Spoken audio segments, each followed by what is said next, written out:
জেলা প্রশাসকের কার্যালয়ে এখানে আমরা দেখছি যে ভোট গণনার যে কার্যক্রম সেটি চলছে। ইতিমধ্যে কিছু কেন্দ্রের ফলাফল এসছে এবং বেসরকারিভাবে আমরা স্থানীয় সূত্রে যেটি পেয়েছি, বিভিন্ন কেন্দ্রের ফলাফল ইতিমধ্যে আমরা পেয়েছি।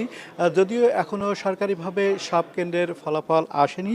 আমি একটু যদি বিশ্লেষণ করে বলি, যশোর ১ শার্শায় এই আসনটিতে মোট ভোট কেন্দ্র রয়েছে ১০২টি।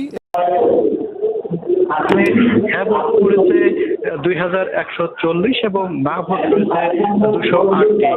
এবং যশোর ২ চৌগাছা ঝিকরগাছা এই আসনটিতে ১৭৫টি কেন্দ্র রয়েছে, যেখানে ৬০টি কেন্দ্রের ফলাফল আমরা স্থানীয়ভাবে পেয়েছি। এখানে ধানের শীষের প্রার্থী সাবিরা সুলতানা পেয়েছেন ৫০,১১১ ভোট এবং দাঁড়িপাল্লার মোর্শেদ উদ্দিন পেয়েছেন ৫৯,১১৮ ভোট।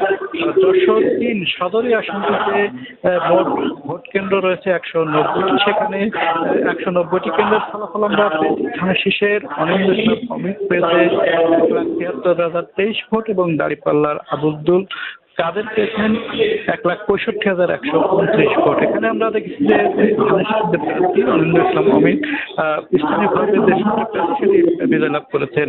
যশোর ৪ অভয়নগর বাগারপাড়া যে আসনটি রয়েছে সেখানে ১৪৮টি কেন্দ্র রয়েছে, এখানে ৪৭টি কেন্দ্রের ফলাফল ভালো পেয়েছে। এখানে ধানের শীষের মতিয়ার রহমান ফারাজি পেয়েছেন ৩৮,৪৫৮ ভোট এবং দাঁড়িপাল্লার গোলাম রসুল পেয়েছেন ৫৮,২৭২ ভোট।